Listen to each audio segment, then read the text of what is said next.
안녕하세요. 최근 일본 불매운동으로 일본 기업과 일본 경제가 심각한 타격을 입고 있다는 분석들이 나오고 있는데요. 처음에는 일본에 대한 불매운동이 오래가지도 않을 것이고 불매운동을 하더라도 일본이 입는 피해가 미미할 것이라는 시각들이 많았습니다. 하지만 시간이 지날수록 일본이 큰 타격을 입게 되면서 일본 정부는 물론 기업들도 당혹스러워하고 있다는 보도가 잇따르고 있는데요. 이에 이번 영상에서는 한일 경제전쟁 100일을 중간 점검해보는 시간을 갖도록 하겠습니다.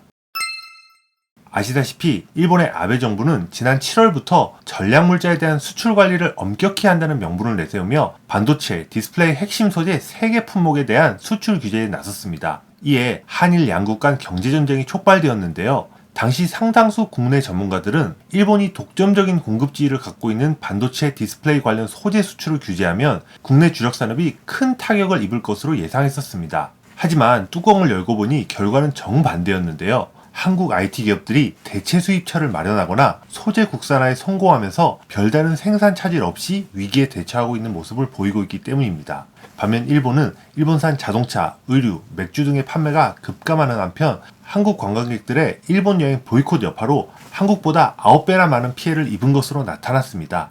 실제로 모든 반도체 소재의 탈일본화를 선언한 삼성전자의 경우 이미 9월 초에 일부 반도체 생산 공정에 일본산 불화소소 대신 국산 불화소소를 투입하기 시작했으며 SK 하이닉스 역시 소재 국산화에 성공했습니다. 디스플레이 분야에서도 최근 LG 디스플레이에 이어 삼성 디스플레이도 불화소소 국산화 테스트를 마치고 패널 양산 라인에 본격적으로 투입하기 시작했습니다. 삼성전자의 올해 3분기 영업이익이 전분기 대비 17% 증가한 7조 7천억 원을 기록하며 시장 전망치를 상회한 것도 일본의 수출 규제 영향이 크지 않았다는 것을 단적으로 보여주고 있는데요. 더욱이 이처럼 한국 IT 기업이 부품 소재 국산화에 성공하게 되면 설령 향후 한일 관계가 회복되더라도 일본 기업들의 매출은 회복되기 어렵습니다. 이에 일본의 수출 규제 이후 삼성전자 주가가 상승한 것과는 대조적으로 쇼하덴코, 스텔라 케미파 등 일본 반도체 소재 업체들의 주가는 부진한 모습을 나타냈습니다. 이에 반해 일본은 한국의 불매운동 여파로 큰 타격을 입고 있는데요. 제조업의 선봉장 역할을 하는 자동차 분야가 대표적입니다. 한국 수입 자동차협회에 따르면 올해 9월 일본 브랜드 승용차 판매는 전년 동기 대비 60% 감소한 1,100대를 기록했습니다. 그리고 이처럼 일본차 판매가 급감하면서 국내 수입차 판도에도 큰 변화가 나타나고 있는데요.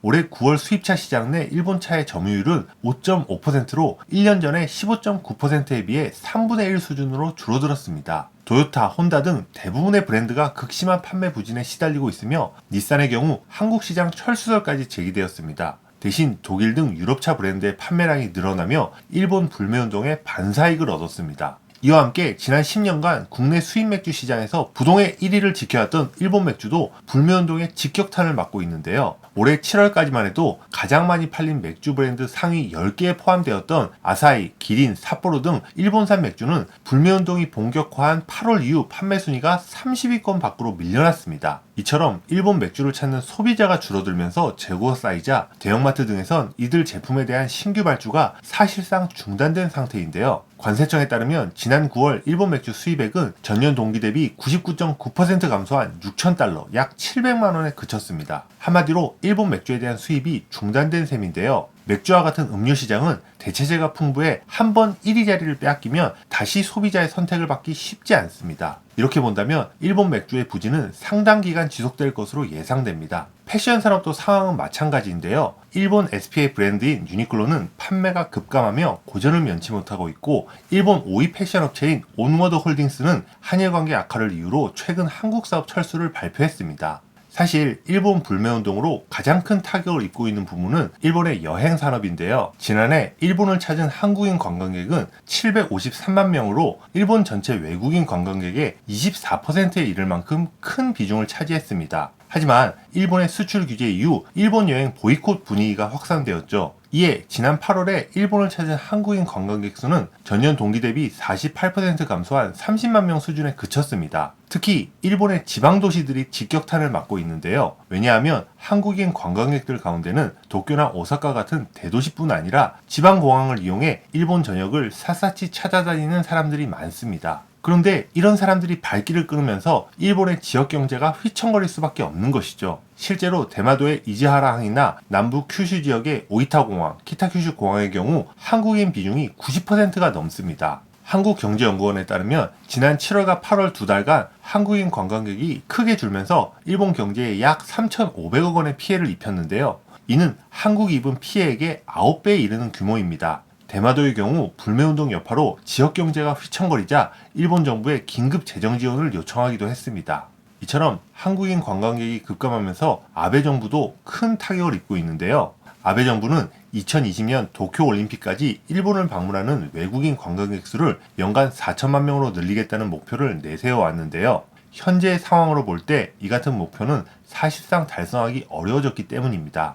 이에 일본 정부는 한국인 관광객 감소분을 상쇄하기 위해 중국인 관광객을 더 유치하려고 노력하고 있는데요. 하지만 최근 위안화 약세로 구매력이 감소한 중국인 관광객들의 소비가 줄어들고 있어 이마저도 쉽지 않은 상황입니다. 미쓰비시 UFJ 모건 스탠리 증권은 위안화 가치가 10% 떨어질 경우 중국인 관광객 1인당 소비액이 29,000엔 줄어들 것으로 추산한 바 있습니다. 다시 말해 일본을 방문하는 중국인 관광객 수가 일정하게 유지된다 하더라도 중국인 관광객들의 소비액은 2,430억엔 줄어든다는 것입니다. 더욱이 최근 중국은 미중 무역 분쟁으로 상품 수지 흑자 폭이 감소하는 반면 해외여행 증가에 따른 여행 수지 적자 폭은 커지는 상황입니다. 경상수지 흑자 규모가 급격히 줄어들면서 달러 유출 압력이 커지고 있는데요. 이 때문에 중국 정부는 해외 송금을 제한하고 중국인들의 해외여행을 억제하는 등 다양한 조치를 취하고 있습니다. 이러한 점들을 감안하면 한국인 관광객 감소를 중국인 관광객 증가로 상쇄하려는 아베 정부의 시도는 실패로 돌아갈 가능성이 높습니다.